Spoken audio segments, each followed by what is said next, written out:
piggyback on something that Leroy said, and as community organizers, I want to share this with you guys. I think that we lose sight of this. There are twofold. As a school board member, just to remind you, when we go to school board meetings, we're not required, first of all, to go to all of the Mississippi School Board Association functions. We're only required to do 6 hours a year. So I don't have to go to MAPS, the Mississippi School Board Association training that they're going to have. So there's an opportunity for me to miss that. And if Leroy didn't come to our board meeting to let us know this, I wouldn't know what was going on. If I weren't here today, I wouldn't even know about this. So not every school board member in Mississippi will know that this is coming down the pipe. The other thing is, as community organizers, we have a responsibility. We're always talking about educating the base and letting community know things. As community organizers, we're going to have to do a better job in organizing and informing and educating our board members.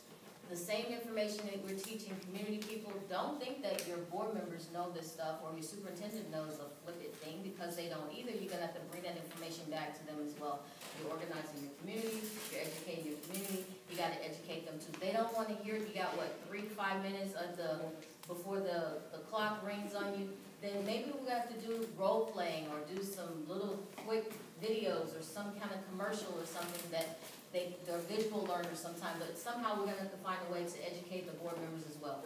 Moving from complaint to solutions, as a part of the work that I do throughout the state, I hear a lot around the discipline problems when kids are being put out of school.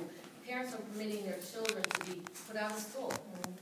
And I say permit because you say, well, my son got put out of school, they suspended him for 3 days, they suspended him for 5 days. So, well, let me see the disciplinary form. You don't have one. I said, they didn't put him out, you took him out. You're going to have to start having this conversation and being real with them. They need to understand. You go back and look at the handbook. The parent hasn't seen the handbook. The parents never read the handbook. We're going to have to help them to take some ownership. I know they didn't know, but now they know. So we, as organizers, again, we're going to have to start teaching them to do this as well. Helping them to understand that they have to start going to school board meetings, that they need to go to PTA meetings, they need to be on those policy revision committees.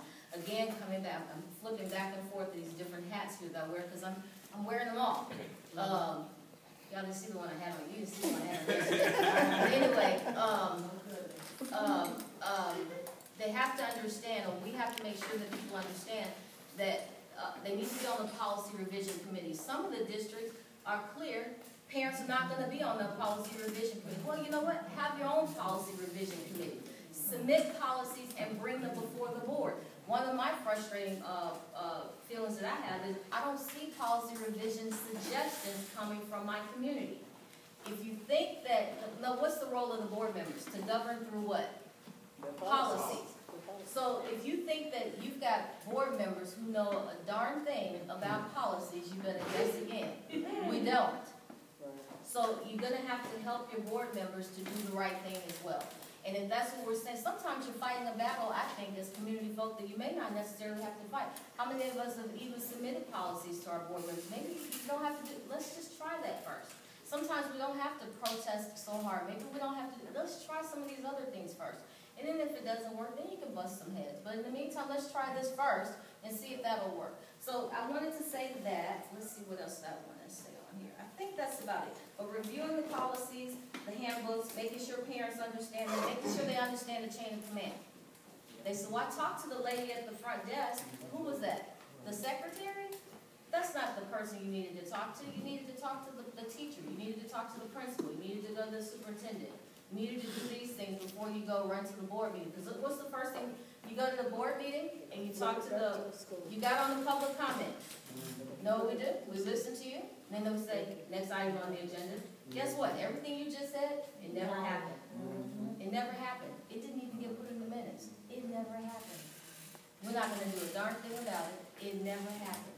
So we have to help them to understand that. Okay? So that's all I wanted to say. That's a part of the work that I do, and I try and teach and help people to understand that. We're few in numbers as organizers, and we cannot carry this load forever. And really, it's getting tiring. And we are trying to do this intergenerational modeling and training and working with our young people, but I think sometimes we make our work a lot harder for ourselves because we're not being as effective as we could be. So we're going to have to make sure that we're doing it as efficiently as possible. Right? ground up, top down. And just a couple of things to add on to what Francine is saying. There are also 2 communities that we're providing technical assistance to that are in the middle of DOJ investigations. We're not that hopeful. Ellen, as you know, one of them is Jones County, and they've been there before. So, but we're trying our best to impact that process to see what the communities can get out of it. The other one is Lauderdale, that they're currently investigating for school to prison pipeline stuff, more specifically around school resource officers taking the kids out of school directly to the detention There's center. some horrible stuff going on in Marie. Could I add something to what you were saying, Sister Francine? Because I echo what you were saying around having actively engaged school board members who can act as policy transition people as you are creating policy for your board. Because just to use Tunica as a model, we didn't get there overnight. But as a school board member, I think you all do much